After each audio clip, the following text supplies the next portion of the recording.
Há muito que se notou que os psicotrópicos têm um grande número de efeitos secundários físicos e emocionais com que muitas pessoas não conseguem viver. Mas se os efeitos secundários dos psicotrópicos são tão maus, por que é que algumas pessoas continuam a tomá-los?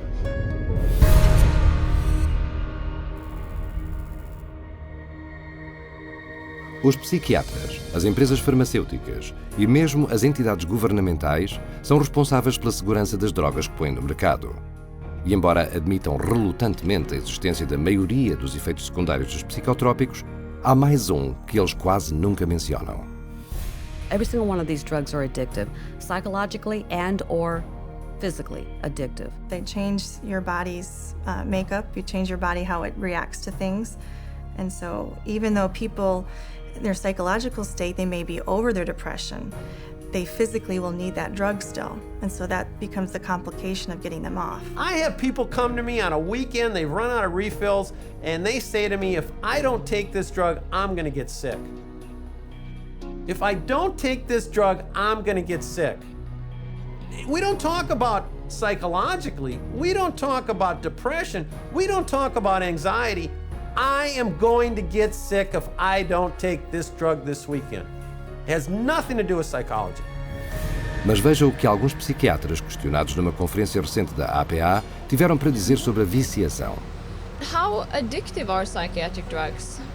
They aren't. Only benzodiazepines. They're not addictive at all. Antidepressants are not generally considered addictive. SSRIs are not addictive. Antipsychotics, they don't cause addiction. Major tranquilizers are all safe as far as addiction is concerned. The drugs that most of us are using in neuropsychiatry are not addictive at all. Então, quem é que está certo? Para descobrir isso, não precisamos de procurar mais longe do que os antigos pacientes com experiência em primeira mão. The psychologists and psychiatrists went to both. They never told me that they would be addictive. They would cause me to have these thoughts. For sure, the psychiatric drugs I was on was addicting. Within six months to 9 months, I was hooked. Boy, Xanax had a hold of me. I mean, I was going through a bottle of pills every 3 or 4 days. I lost my job over it. Over a prescription drug that's not supposed to be addictive. Lost my job. The reality is that it is addicting. It will wreck a person's life. Este conflito sobre a viciação resume-se a uma definição de palavras.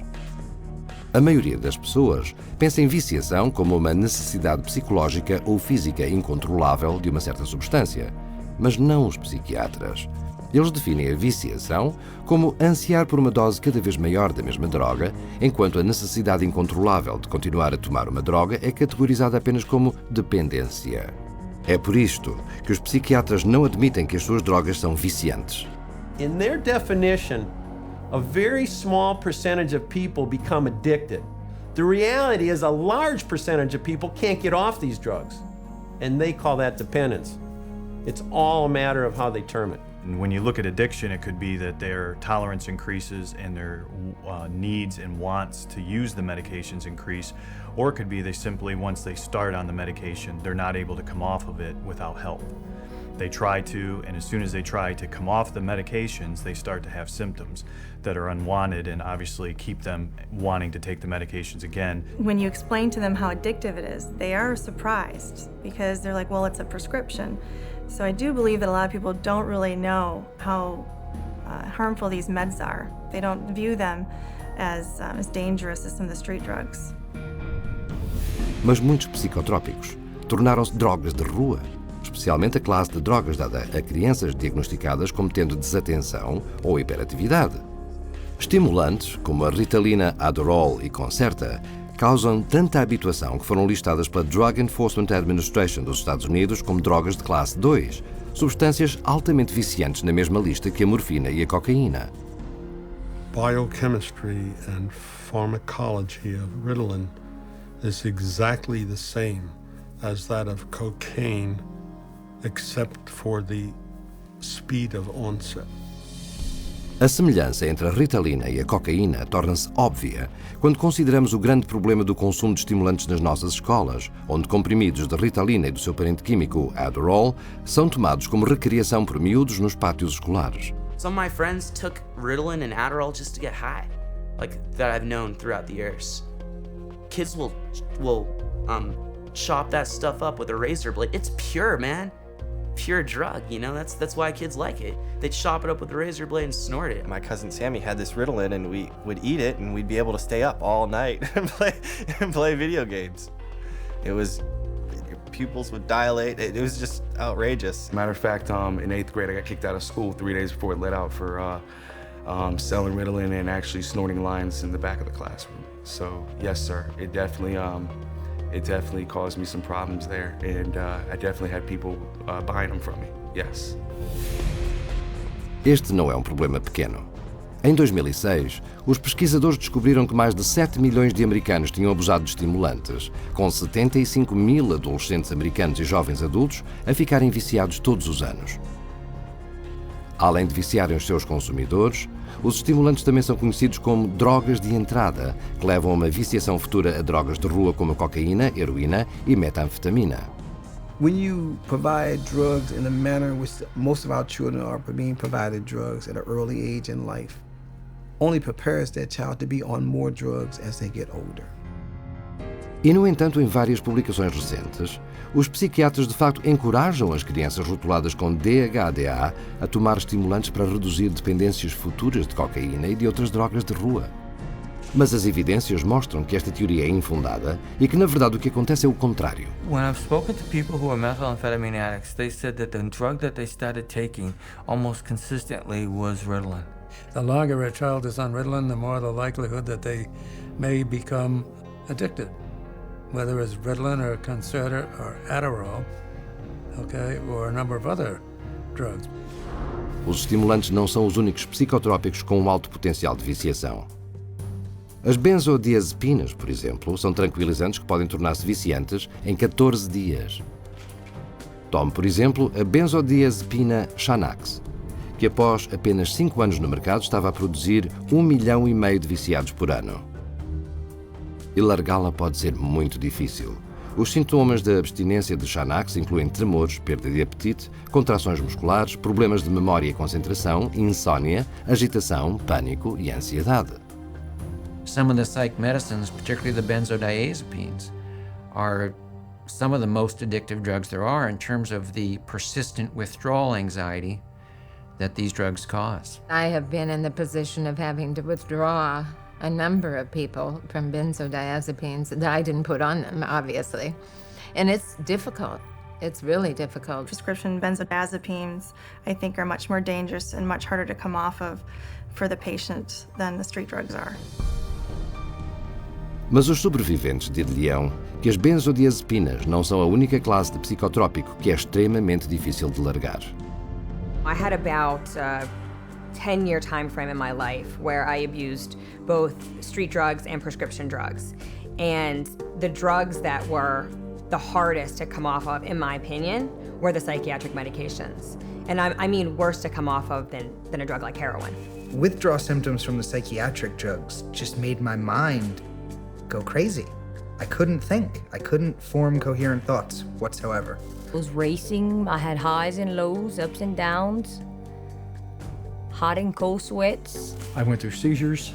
I was sweating with night sweats so bad I was wetting my bed just with sweat. I had tremors really bad. I mean, I joked that I looked like I had the end stages of Parkinson's disease, but you couldn't even hold me still when I was going through withdrawals. My legs would shake.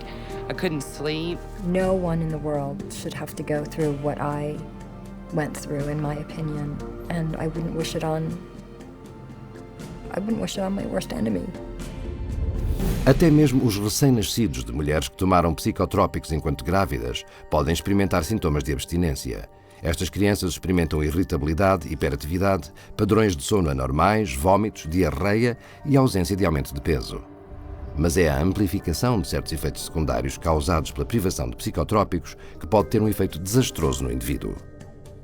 Now the person stops taking the drug, and the effects of the withdrawal or the effects of stop taking the drug are increased and amplified symptoms like the depression or suicide ideas, or etc. They have tremendous mood swings.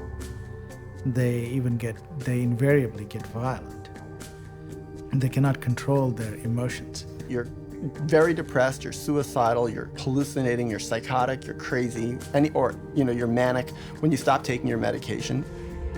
É por isto que se tem verificado que uma privação incorreta de antidepressivos SSRI provoca mudanças bruscas de humor e uma ira incontrolável que estiveram envolvidas em muitos dos massacres recentes.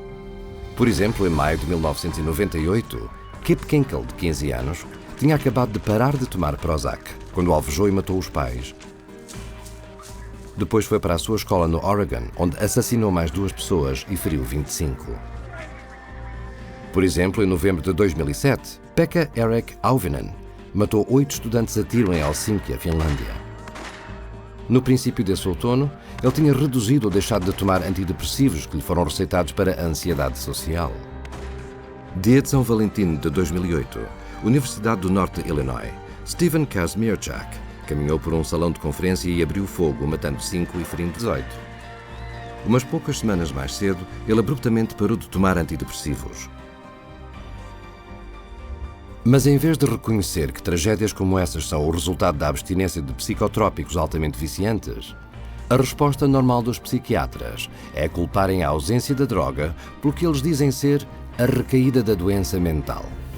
When a psychiatrist says that, well, the reason why they're feeling that way when they get off the drug is because, see, that shows you how bad they really need the drug. Here's the deal. There's no way that that's true. The reality is, when they stop the drug, they get depressed or they have withdrawal effects of various types.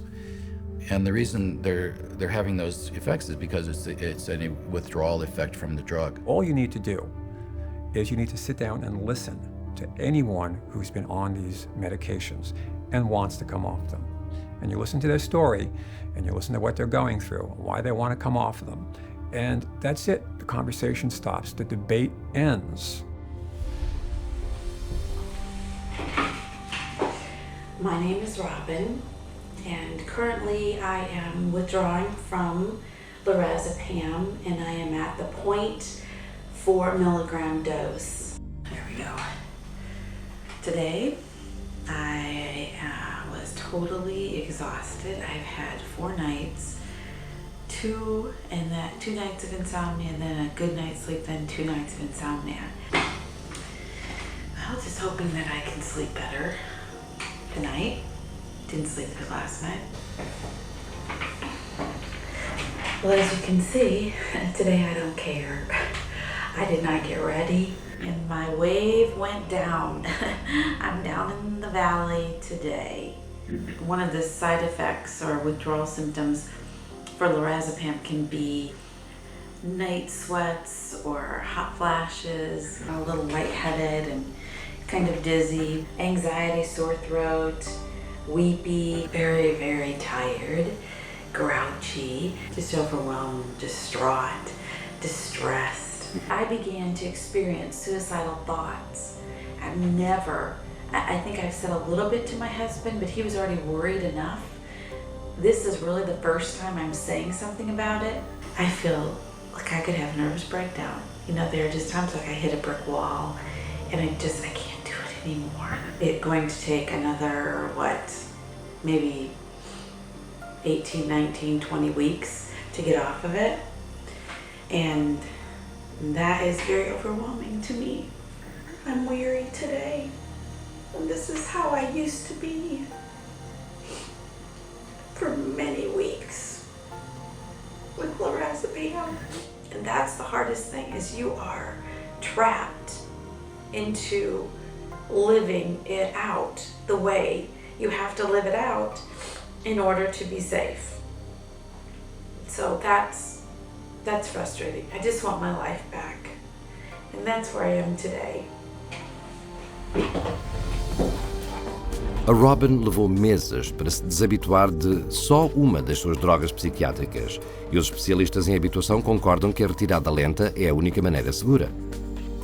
You just can't cut people off from these drugs. Sometimes it can take up to a year or more, depending on the person and how long they've been on the drug and how we wean them off. You can't stop these drugs cold turkey. No. I would never advise anybody to just stop them. They need to be under the care of a medical practitioner. When some of my patients come in and they talk to me about getting off of the psychiatric medications, I really caution them not to just stop their drugs cold turkey, because that can really send them into a tailspin. The data is right there. It's going to cause the symptoms that it causes. It's going to have withdrawal effects, and they know it. There's not a psychiatrist that doesn't know it. E, no entanto, os psiquiatras dizem-nos que os psicotrópicos são a única maneira de impedir as pessoas de ficarem insanas e de aliviar a angústia mental. Mas será realmente esse o caso? Ou haverá outras escolhas, eficazes, económicas e sem drogas, que poderiam cumprir todas as promessas vãs que foram quebradas e não cumpridas pela psiquiatria?